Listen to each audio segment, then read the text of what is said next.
Right. And then what A few of you said that you didn't. Oh, a few of you said you didn't want to be recorded. So if that's the case, please do just keep your camera off. The chat's available. So if you have any questions as we go through, you pop them in the chat. Helen will pick them up either as we go through, or we'll have some time at the end just for a bit of discussion about posters more generally. So as I say, Alison's with us today as well, because the poster competition that the HLG are running is in collaboration with A Million Decisions in Health Education England. So thanks for coming, Alison. We're here. Oh, sorry, my doorbell's just gone in the middle of all of that. How distracting. Very professional. So we have put a session on this morning for people who are hopefully interested in entering our competition. I'm not going to go through all the details for it this morning because there's quite a lot of information, but the general theme will be on celebrating our profession, and we're looking for examples of impact in the library. So what health libraries do, good examples of innovative things that have made a difference in your trust in your organisations. So if you are interested, hopefully that's why some of you are here, I'll put the link in the chat so you can get all the information on that. And then, as I say, at the end, we are here. So if you have any questions about what you might want to put in your posters, other than the technical stuff that Helen's going to talk about, then we'll hang around at the end for a chat. I'm going to mute myself because there's loads of stuff going on in the background, and hand over to Helen. Over to you.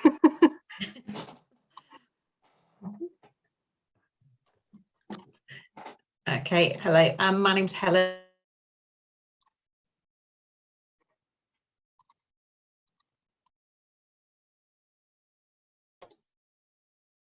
Helen, you seem to be muted, sorry. After all that, I was unmuted for ages. My name's Helen Else. I'm the Library Knowledge Service Manager for the Royal Papworth Hospital, and I've been supporting people to create conference posters for about 5 years now.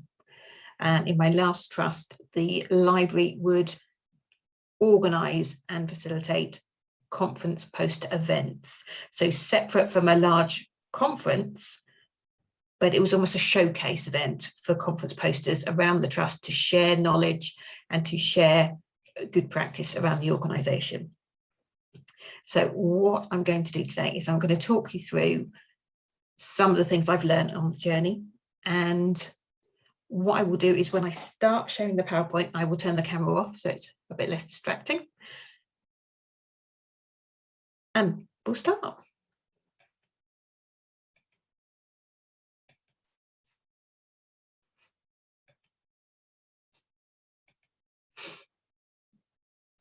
Okay, can you see that, Lindsay? Good.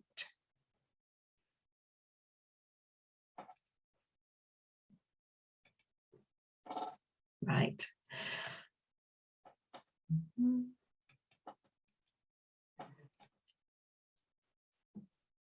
So this is going to be a little bit about how to create conference posters.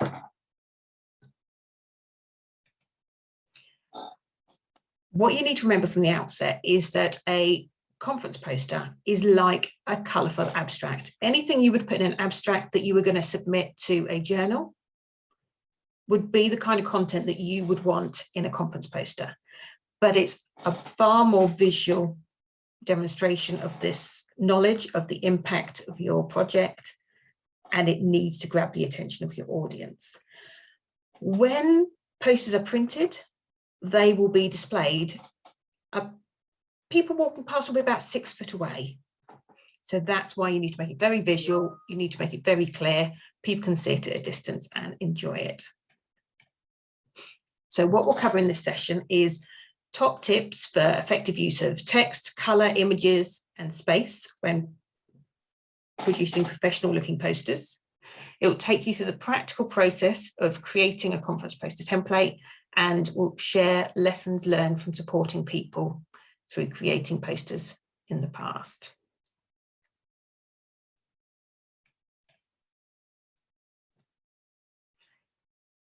Now,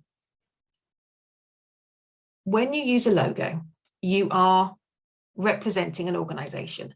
So the first thing you need to do is check that you have got line manager approval. So when I say line manager approval, they need to check the content and they need to check that it's visually meeting your corporate style guidelines. So this includes things such as the logo size, the logo orientation, NHS fonts and colours are approved, and it's all ready to go before you print it or you share it at a conference. If you are outside the NHS, you will still have a corporate style that you're expected to follow if you use your logo.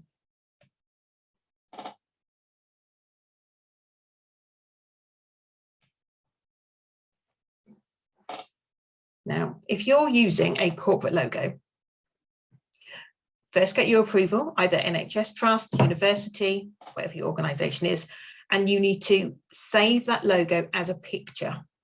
Now, the reason you want to save it as a picture is because when you insert it into your PowerPoint, the image remains crisp and clear. If you copy and paste it, every time you copy and paste it, it deteriorates slightly.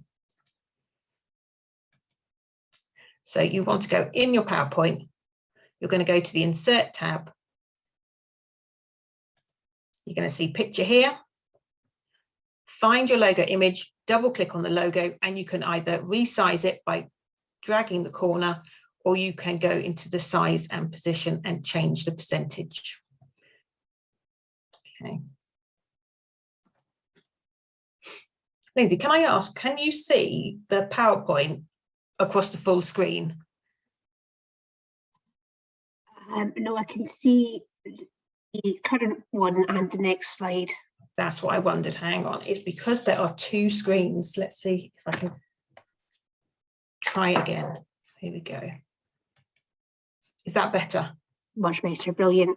Excellent. Okay. It just makes it a bit larger for people to see. Now,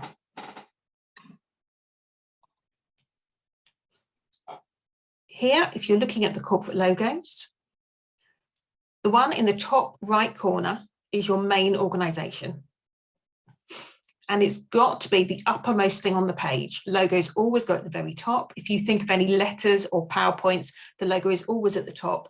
You would never have anything beside the logo unless it is a secondary logo.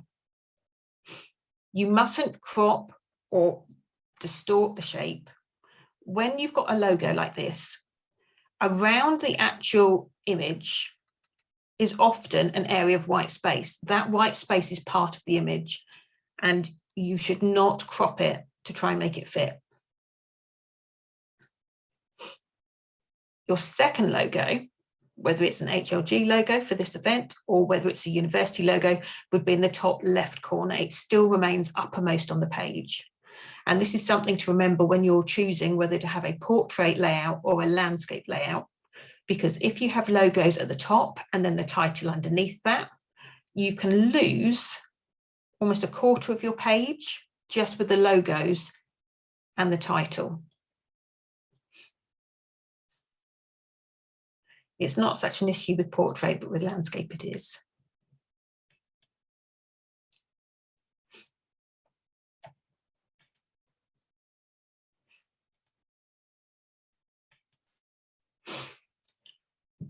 When you're preparing yourself a template, you always need to make sure you've read the conference poster requirements. And if you're unsure of the requirements, get in touch with the conference organisers. Now, for the CILIP HLG posters, I've put the website in the bottom corner here. If you go to that page, you can check the requirements. And it's an A1 poster for this event. So that is a large poster, but it's still half the size of A0. The difference between having an A1 and an A0 is the font sizes that you're going to choose are going to be the same because people are still going to be reading it from 6 foot away.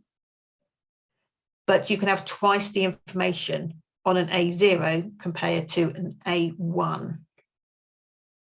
So less is more when it comes to text for an A1 poster. Make sure that whatever you choose is key to your message. When you set up your template, you need to think what poster size is going to be, A1, whether you're going to have it portrait or landscape, if there are any entry fees. And this bit here, the paper size. When we look on the next slide and we show you how to set up a template, there isn't an automatic standardized setting for A1. So you will need to type in this information to make sure your poster is the right size, because if you have to change it after you've made it, you're likely to have some of the images distorted. So you want to get the paper size right at the very start. So in PowerPoint, you're going to the Design tab, then you're going to Page Setup. You'll get this little pop-up. You'll need to select from the drop-down list Custom and type in your paper size, which I've put here. So 84.1 and 59.4. So that is for a landscape, and you just put them the other way around if you want the portrait, but you can also switch between portrait and landscape here.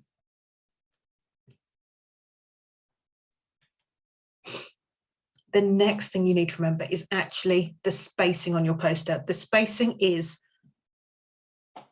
pretty much the most important thing next to your content. The spacing that you choose to use is what makes your poster most effective. Now, when I've looked into this, and I've checked different sources for the recommendations on the space on your page, they recommend that graphics take up between 40 and 45%. The empty space that you have chosen is deliberately there should be 30 to 40%. And that's quite a lot, isn't it? Your clear, concise text, which could be between 500 and 800 words as a rough guide, is only 20 to 25% of your page. Now, the difference in those words is because of the difference in size. If you're doing A1, you want fewer words. If you've got an A0, you've got more room for text. Now, if I show you what it looks like, these percentages, if you just had it chunked on a page, that empty space looks enormous. But actually, if you space it out, it looks a lot more reasonable. And space can also be used within the lines of text. So not just around the boxes, but actually within the text. This is particularly important if it was a screen that you're viewing the poster on, because if somebody looks away for a second and looks back, if you've got nice spacing between your lines, it's easier to remember where you're up to. The next thing I recommend is to sketch it out. Paper and pencil. Just think about where you would like things to be. So, as you can see, this one's got traditional headings. So I've started with the logo, top right corner.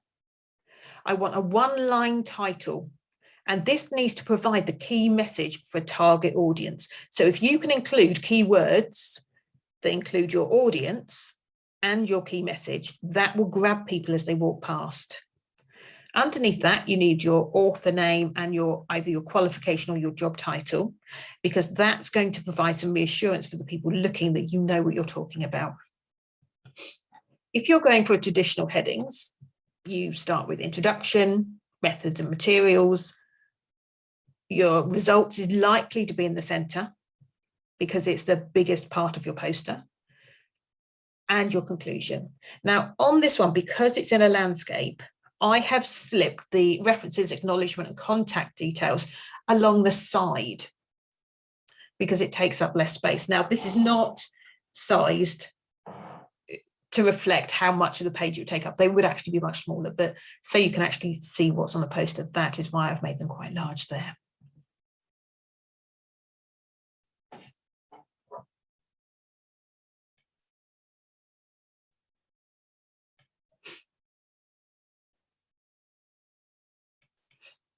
Now, if you're using non-traditional headings, you still need to cover similar areas, but you have more flexibility in what you're going to call each section.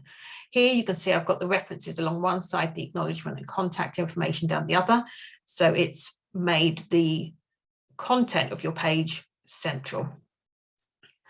Now, instead of having an introduction, I've separated them out. I've put what the issue was at the beginning. I've put what the context is, because this is going to make your audience relate to your poster. If they have something in common with you, they're more likely to be interested.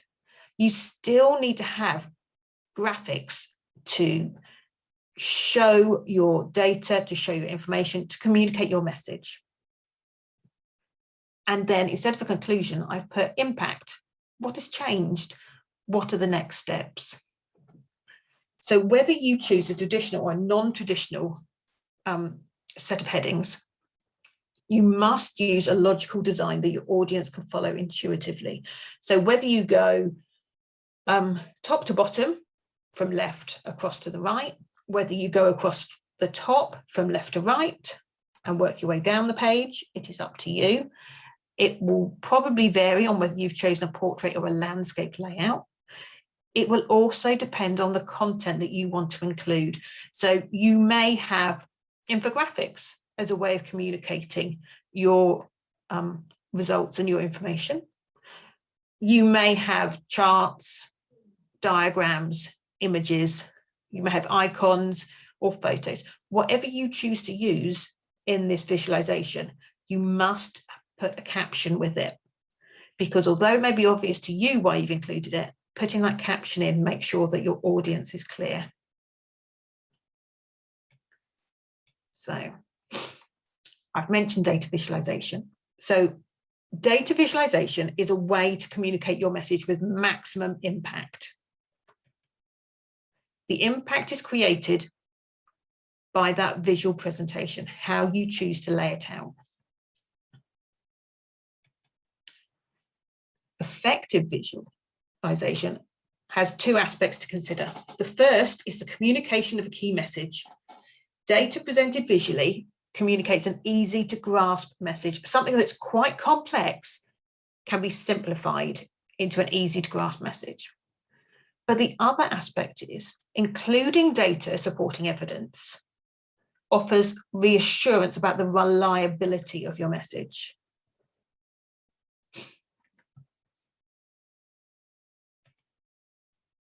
And why is it important?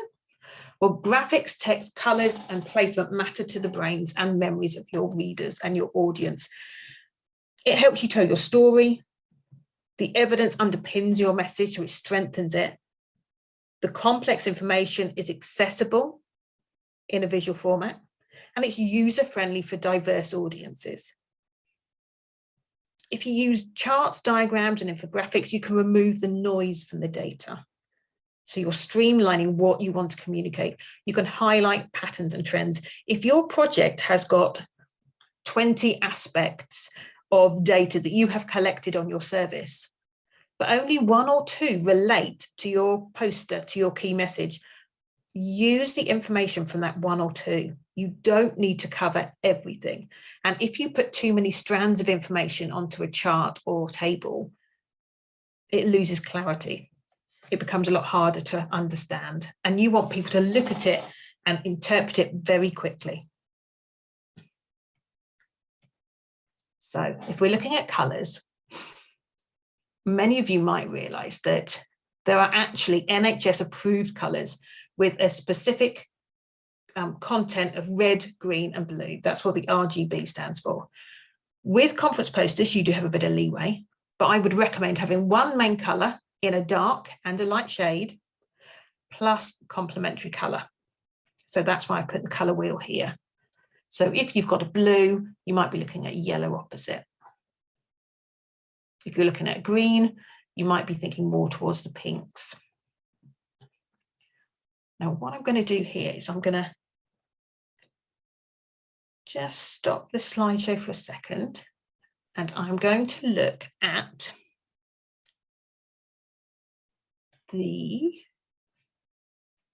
we go, NHS Identity Guidelines. If you go to Google and you just type in NHS approved colours, if you're in an organisation separate from the NHS, you may have your own document that will be provided to you by your comms team. But this lays out all the different colours. And while most people recognise this NHS blue and white as your... We can only see your PowerPoint. We can't see... Has it not changed? Good job you said. Thank you. Let me have a look. Try again. Here we go. Can you see it now? Yes, thank you. Excellent. Good job, you said. Most people recognize this blue and this white. But if you actually scroll down on this page, there are quite a lot of blues that you can select from. You've got the greys, you've got the NHS greens, and you've got the highlight colours, the complementary colours that you can use as well.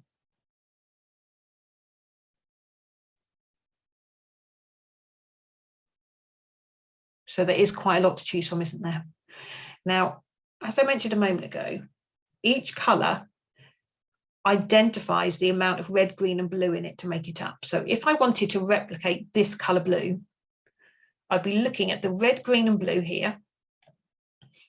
And I've got 0, 94, 184. And if I just jot that down on a piece of paper, and then I go back to my PowerPoint, let's see. Can you still see the PowerPoint now? Yes. Yeah. Good. Okay. So if I were to select this shape, because I always recommend typing inside shapes rather than text boxes, because your spacing is more even if you do a shape. So for example, if I insert a shape here. Okay. If I right click on it, I can edit the text and I can type in it, and it automatically tries to space it for you. And you can adjust it, but it is there for you. You can then change your text colors. If you want to make that blue in the background, the NHS blue, so I'm going to make the font white for the moment. If I choose to change the background, I'm going to shape fill. I'm going to go to more fill colors. And if I go into custom here, can you see here we've got red, green and blue. So the numbers that I jotted down a moment ago was 0 for red, 94 for green, and 184 for blue. And as you can see down here, as the colours mixed, you can see the change. So that is exactly the colour that's recommended for the most common NHS blue. You'll see it matches with the NHS logo blue here.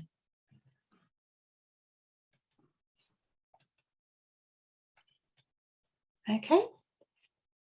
Were there any questions on that so far? Just to say that, like on the web page that you were on, it had the hex code, so you can just copy and paste that in. Absolutely. Yeah, it's got different variations, so you can select which works for you and you can put it straight across. Yes. Okay.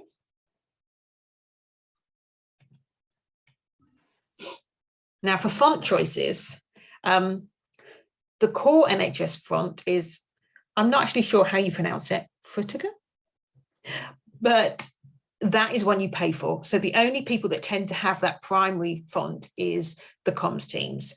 The secondary font that's recommended is Arial, and that is free. So it's on everybody's computer. So that's the one we usually go for. When you're doing a conference poster though, you might like to combine your font styles. So if you are using an Arial font, which has not got flicks on the letters here,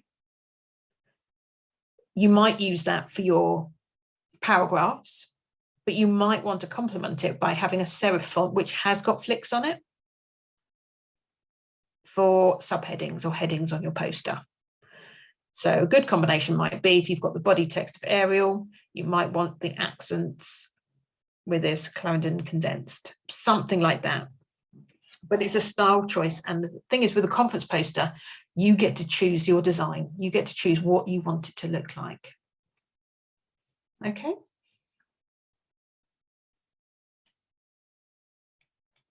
I'm going to minimize that for a second. If I then do share again.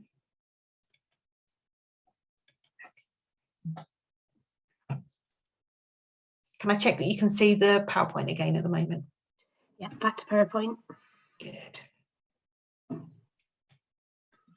So when I started doing these training sessions, one of the things we would talk about, and I was asked to include it into the PowerPoint, was the option to abbreviate poster references.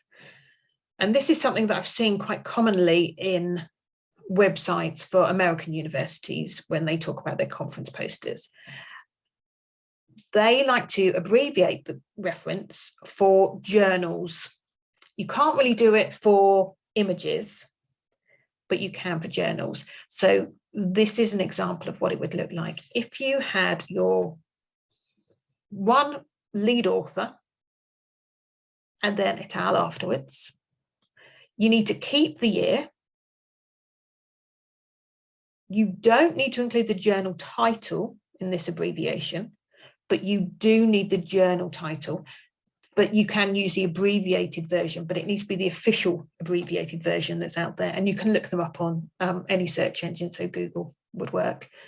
Now, because you haven't got the article title, you do need to have your issue and volume, that information here, and you need to have your page numbers.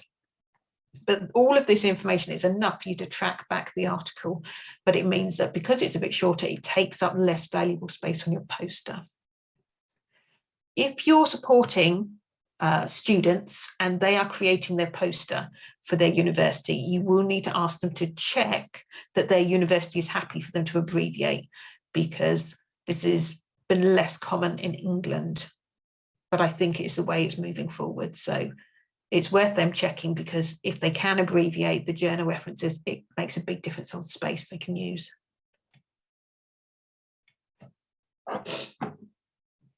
Looking for the abbreviated journal titles is just a quick search. So you can either look for a specific journal and it will tell you exactly what the abbreviation is, or you could even look for a list of abbreviations. If you're only doing one, then look for the one you're looking for. If there are several that you're going to use, sometimes it's quicker to go for the list.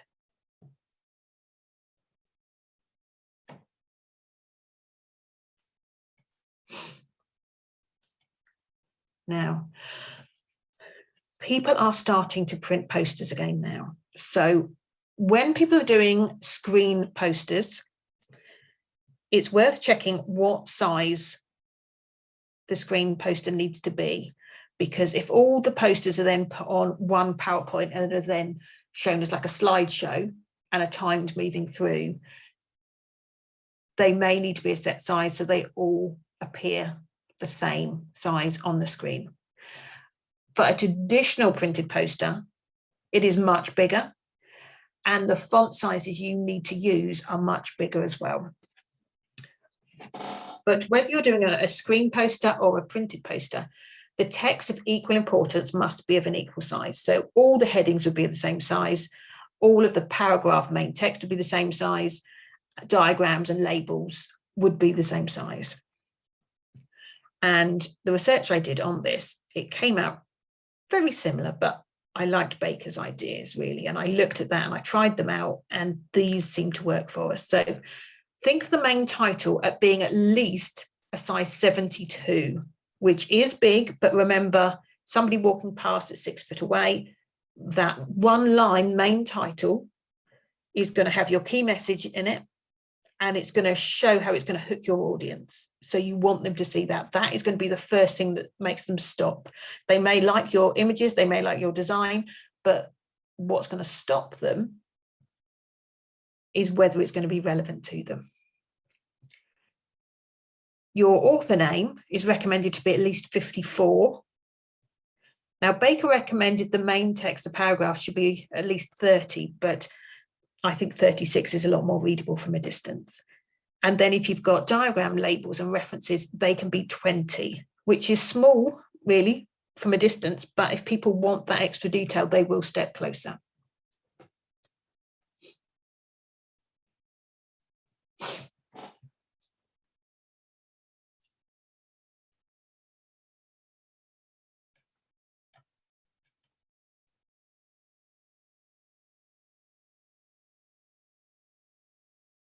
Okay, a question has been, do you put it all on one slide in PowerPoint when you're building it? Yes, yeah. I put everything on one slide when I'm building it. If I want to test and see how things look, I duplicate my one slide and I adapt the second one. And then I can flick between the first slide and the second slide and see which I like better. And then I keep the one I like and I delete the one I didn't. But it's a nice way to see if something you want to experiment with, something you want to try is going to work for you.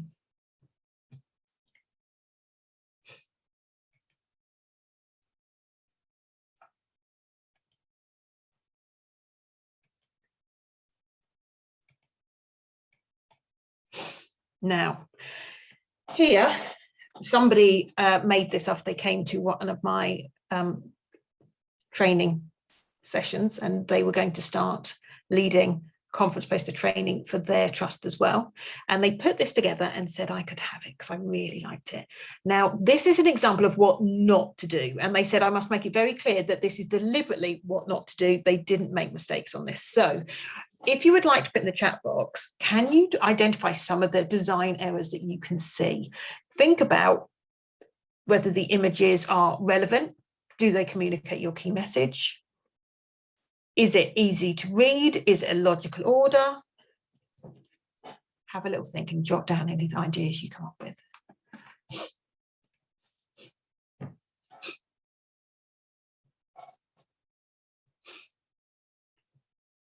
Yeah, some terrible colour choices. You can't see the orange lettering against a brown background.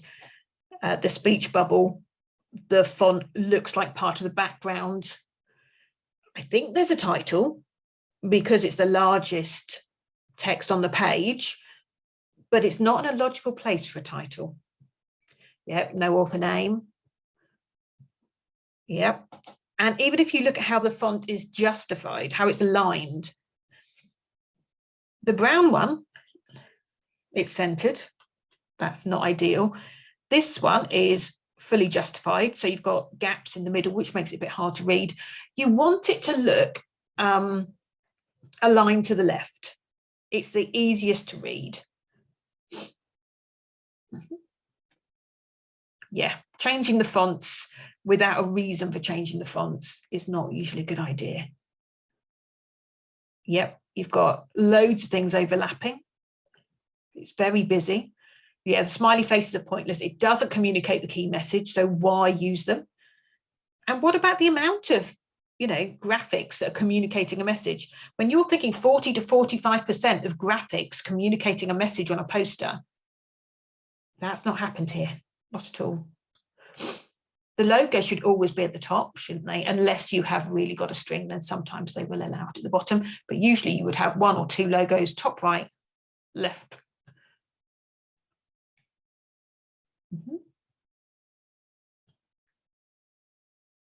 Yeah. Not enough spacing between them. Absolutely. You want it clear, you want it logical. Somebody's asked about, are there any considerations for accessibility? So people who are dyslexic. Well, I've done some dyslexia training and they recommend that kind of an off-white is a good colour. So kind of almost a cream. If it's too busy, that's not helpful. So yeah. You can also choose to either have a colour on your background or to have a colour in your boxes. You wouldn't normally want both because that tends to make it very, very busy. For line spacing, I tend to go for 1.14. It gives a little bit of space, but doesn't make it too wide. But if you try it, duplicate your slide, do both and flick between both and see which is most presentable. It also depends on the amount of text you've got in there as well. Okay. I think sometimes looking at something like this, seeing what not to do is useful. Yes, the logos can be a bit blurry. Now, if you remember earlier on, I said, if you've saved your logo as a picture, when you drop it in, it will remain crisp. If you want to check whether your images are crisp and sharp, what I recommend is on your PowerPoint, zooming in to 200 You could even zoom into 400. If it stays sharp, it's going to be sharp on your printed poster. If it's blurry when you zoom in to that detail, it's going to be blurry on your poster. And remember, when you're making it on a screen, there might be a little error, a little detail. Maybe the boxes aren't lined up super neat. But when it's so much bigger, that little fraction where it's not aligned can be a centimetre off. And when you're standing there, or when you're stood beside your poster, that one little error will be the one thing you notice about it, no matter how pleased you've been with it.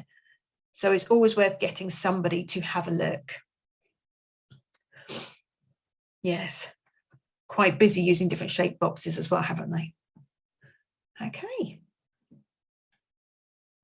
I'm going to go on to the next slide.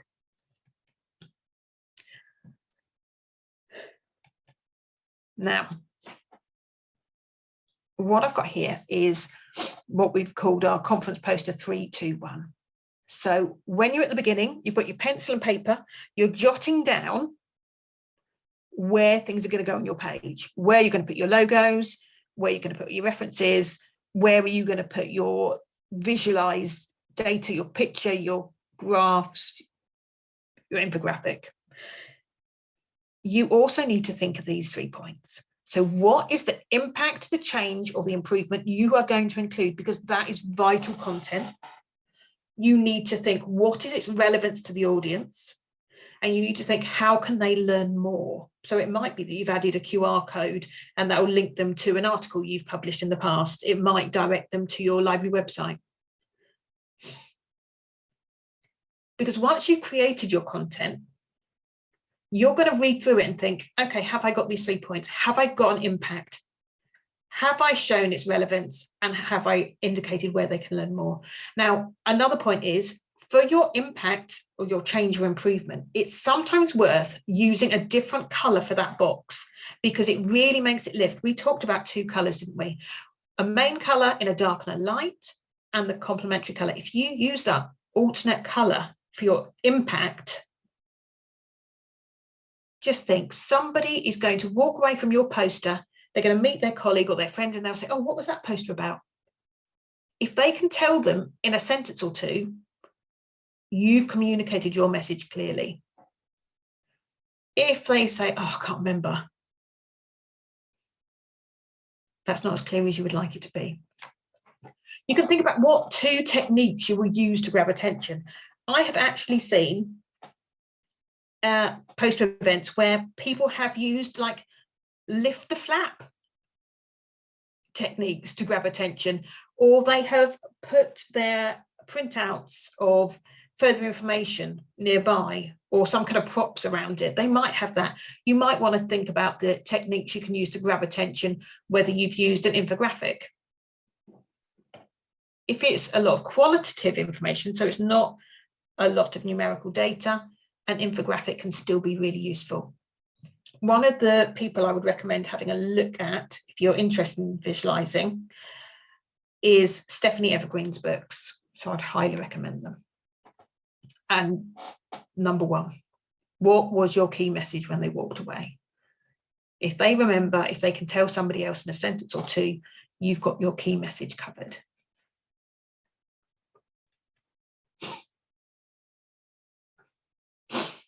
Well, with a QR code, it doesn't need to be massive because they will pass by at 6 foot. But if they've come closer to look at your captions and references, they can come closer to get the QR code.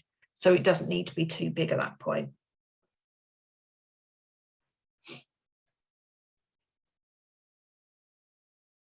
Yes, yeah, they're saying that somebody's commented that the JPEG format can be a bit difficult for images. It can be, yeah.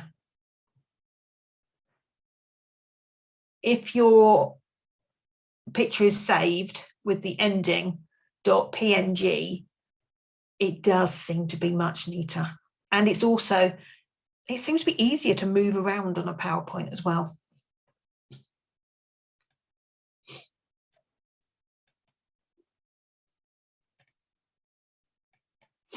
So So in the past, I created a library guide for creating conference posters. And I kind of used some of the tips and tricks that I mentioned about conference posters. This isn't a conference poster. It has clearly got far more text and too few images. But you can see I've got that main colour, the dark blue, the lighter blue, the accent colour. And I have used that trick of lifting one particular section to make it stand out.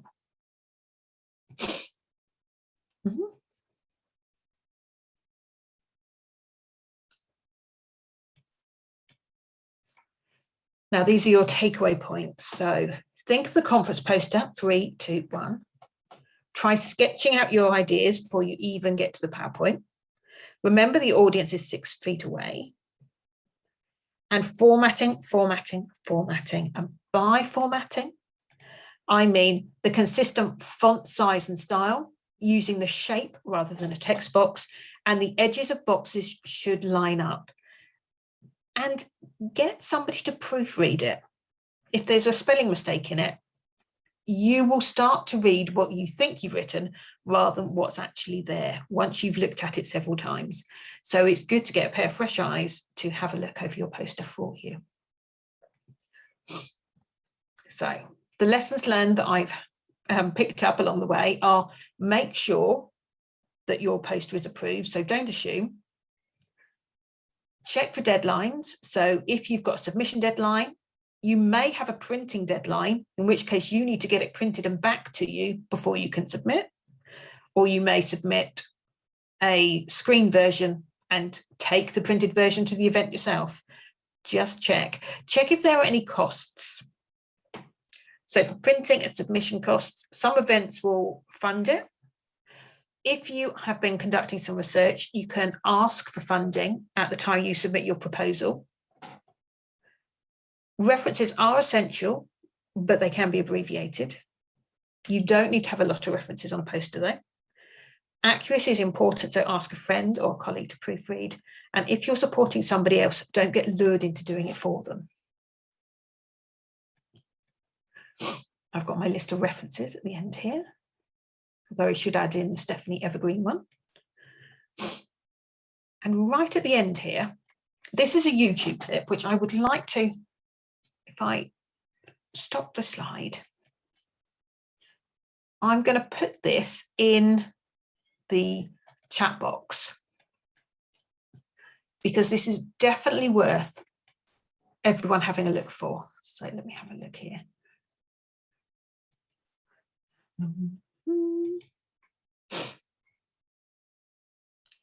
Some posters don't have any references.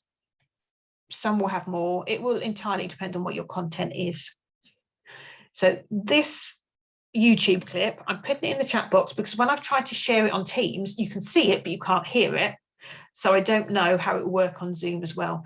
But I've put this in because it's worth a look. It's a person who has been creating conference posters for a few years, and he has been very honest about reviewing his own work.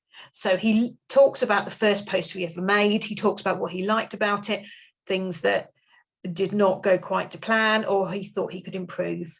Then he looks at his next poster that he made, and you can see the improvement already, the things he's changed, the things he's adapted, and it goes on, and for different purposes. So you can see how he's adapted his style for the audience. So there was one poster he did that was aimed at children, so it was very, very different.